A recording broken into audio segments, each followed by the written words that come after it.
MLS Cup won't fill void of World Cup. But for three leaders of U.S. soccer, it would be a start.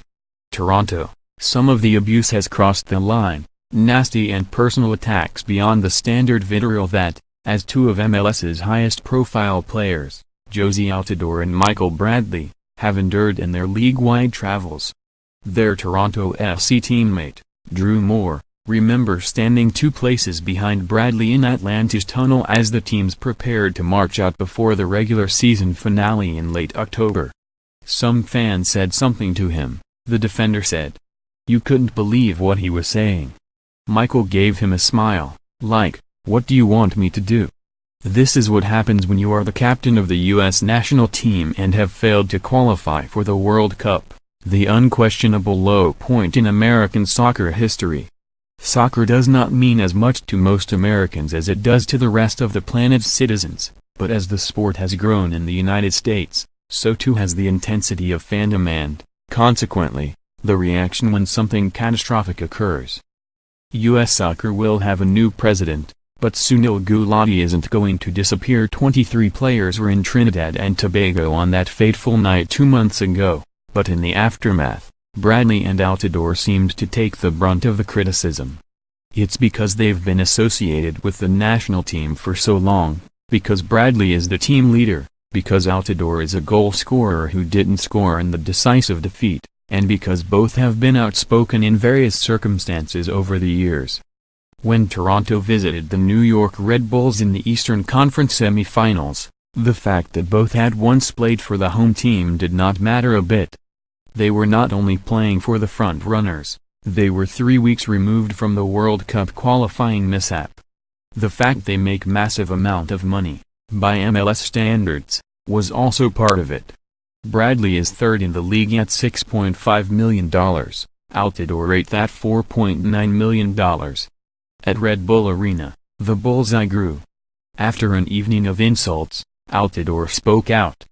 Being disappointed with the World Cup, I understand, Altidore said. But the other stuff is a bit disappointing. I never was disrespectful towards these people. It's my first club, and I have so much admiration for the club. France needs an opponent for World Cup tune-up. Les Bleus will play USA. In the national team aftermath, Bradley and Altidore have carried on with Toronto, shifting from representing their country to representing their adoptive northern city.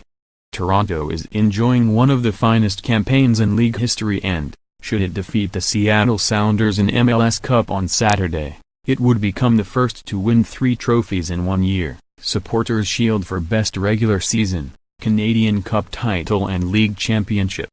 Winning at sold-out BMO Field would not release them from responsibility for the Trinidad and Tobago fiasco or calm the tempest back in the States. But it would bring a dose of happiness in an otherwise rough time and allow them to continue turning the page on missing the World Cup. Bradley has talked about having 2 jobs and, after the national team fall, pivoting to Toronto FC. The opportunity to play in a final is special, and it's not something that comes around all the time, he said. You want to play in the biggest games and the biggest moments when everything is on the line. Bradley and Altidore aren't the only ones seeking some redemption. Seattle's Clint Dempsey was another well-known figure on the U.S. squad in the Caribbean. Dempsey has not been targeted by fans as much as Bradley and Altidore, perhaps because, in this late stage of his career, he was a reserve with the national team and less culpable. Since rejoining the Sounders, Dempsey has pivoted to Seattle's quest to repeat as champion. Winning or losing, Dempsey has never shown much emotion off the field. Clint is one to internalize things, Sounders teammate Brad Evans said. The World Cup campaign is done and dusted. He was extremely disappointed, but it's a moot point right now.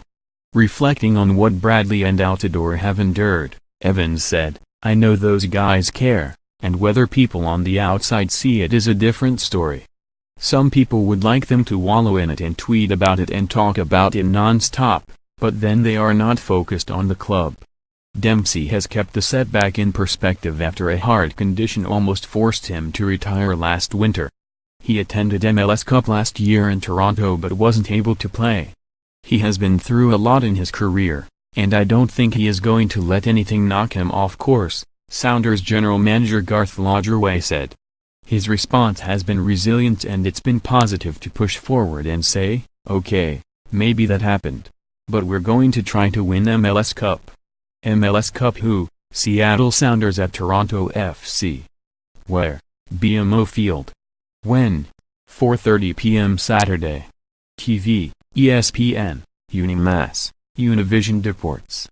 Live streams, watch ESPN, ISM3, Univisionports.com. More soccer coverage. Hope Solo wants to be president of the U.S. Soccer Federation. Peru soccer captain tests positive for cocaine. Will miss the World Cup. DC United roster update, where things stand and what lies ahead. How to make soccer accessible to more kids. One group looks to pick